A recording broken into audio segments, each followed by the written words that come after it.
When it comes to retro games, the word nostalgia gets thrown around a lot. While I think that plenty of retro games can still be enjoyed without the nostalgia factor, this particular game is for sure nostalgic for me. The year was 1987. I had just turned 7 years old, and I was already a die-hard Intellivision fan. I started doing what I could to make money for myself. I mostly mowed lawns, but I also helped my elderly neighbors with things. After saving up for a bit, I decided it was time to go buy a new game. I already had a ton of Intellivision games since my parents already had the Intellivision, and then they gave it to me when I turned 5, but I was determined to buy a game with my own money that I earned myself. I was living in Yakima, Washington at the time. My mom and I took the bus to the Yakima Mall, which used to be my favorite place to go since they had a record store, an arcade, an Orange Julius, Radio Shack, and a KB toy store. I went to KB right when we got to the mall, and I spent a good 30 minutes trying to decide on which game to buy. They were clearancing a lot of their Intellivision games since more people were buying NES games at that point. After really thinking it over, I decided to go with this game. The shiny box and good graphics shown on the back sold me on it. Plus it was under $20, which meant that I could still have some money left over. After buying the game, I treated my mom and myself to Orange Julius, then paid for the bus fare home. When I got home, I played this game for hours. I knew right away that I didn't regret my decision at all. Beauty and the Beast was put out by iMagic at the end of 1982, right before the video game crash.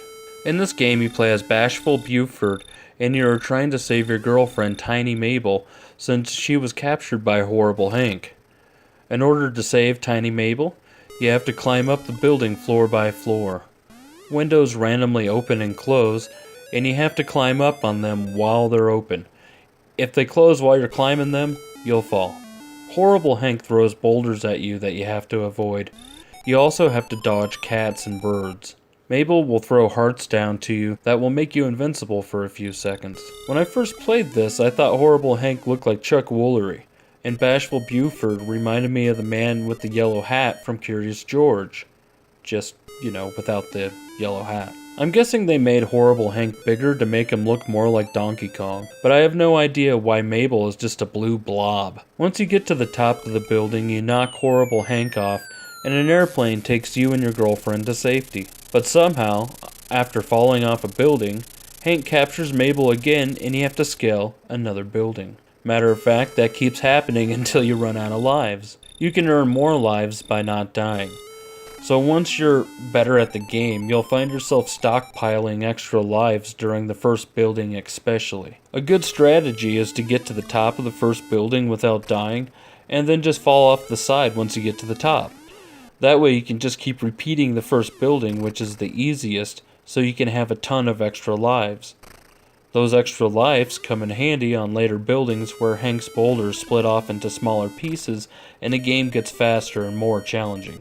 Expert level is achieved when you get to the 8th building with over 25,000 points, which is a lot easier to achieve when you do the falling off the first building trick, but for this review I wanted to see how far I could get without the trick and without a warm-up game. This game still holds up really strong. It looks and sounds great. The controls are a little slippery, but you get used to them real quick. If you're looking for a unique Magic game that wasn't put out for anything else, look no further. Beauty and the Beast is a very affordable game, and you don't really need the overlays, manual, or the box. So finding a loose cart copy for less than a couple of bucks is actually really easy to come by. Even a complete in-box copy is still really affordable. I'm still not sure why they named it Beauty and the Beast since it has nothing to do with the fairy tale, but whatever. Now if you'll excuse me, I want to pretend that I'm jumping off the Empire State Building.